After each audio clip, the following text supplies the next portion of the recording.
There are 90,500,000 troy ounces of gold in the World Bank. This is roughly equal to the amount in the Federal Reserve. We know this from the history of the World Bank.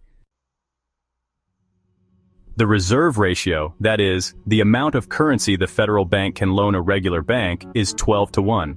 That means that if they have $1 in gold, they can loan a regular bank $12, secure in the knowledge that banks are low credit risk borrowers.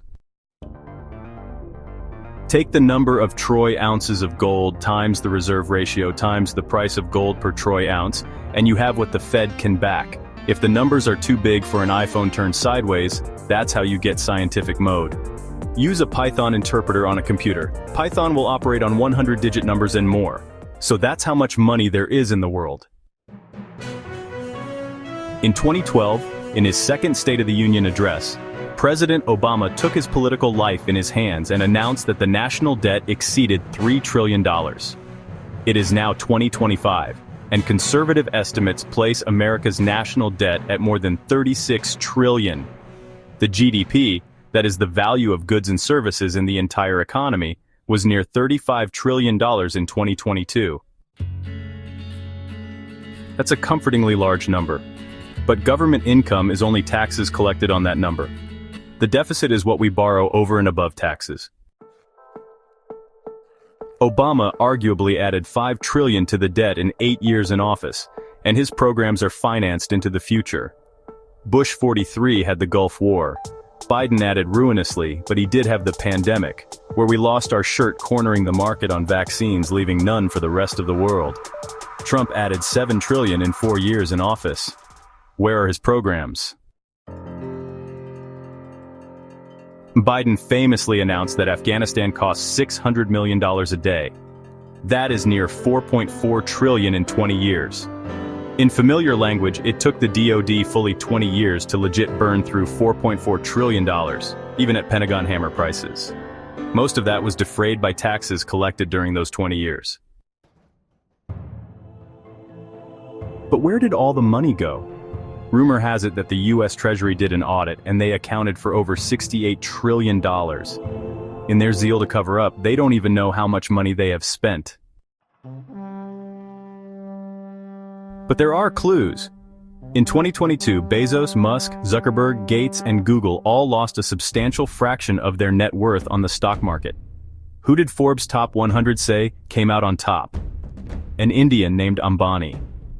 Where did Ambani get the foreign currency to invest? He's an Indian citizen, who can say? Residents of India overseas pay taxes in their host country. Has he paid his income taxes? Ambani gives out 2 stories. One, he sold Patek Philippe to the Swiss, and Swiss bankers made him rich and not themselves. The second is that he collected $5 each on wire transfer fees for every renter in America with rental portal and resident-type apps. This seems too recent to me. What else do I know? Putin has a brand new fleet of nuclear submarines. India beat out Russia with a moonshot rocket program, proving that both India and Russia have moonshot rocket programs. China also has a fleet of new submarines, and they have a moonshot rocket program of their own. Meanwhile, Democratic Republic of Congo has new money from selling uranium yellowcake. CIA has watched Iraq like a hawk the whole time. India says the World Bank loaned them the money. Putin wants us to believe China loaned him the money that he used to finance his accomplishments. So why is he in trouble paying for troops in Ukraine? It all has the odor of misappropriation of funds from the United States Treasury. How does the national debt come due? The national debt is held in Treasury bills. When Japan, China, and Europe stop renewing T-bills, the debt inexorably begins coming due, on a 30-year note.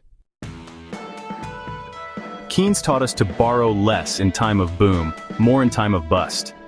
Educated people agree this summarizes Keynes reasonably well. Well, if we borrow when it is good, and we borrow when it's bad, when do we address the debt? In fact, Keynes expected inflation to supply the difference. If we have to borrow more each year to meet payroll and pay the rent, how on earth are we? The United States of America. Going to reimburse any Treasury bills that Big Pharma chooses not to roll over and renew, with appropriate interest. Reagan identified that reducing taxes stimulated the economy. Parliamentary socialism, with its public and private sectors, sets the income tax rate near 65%. Even parliamentary socialists agree that is too high. By contrast, 0% is too low. You can't finance government of any kind without taxes. There's got to be a best tax rate of some kind in between. Reagan intended to maximize government income by collecting taxes at a lower percentage rate on a higher gross domestic product. But all the Republican Party has done is outdo each other in tax cuts and loopholes. What is wrong with this picture?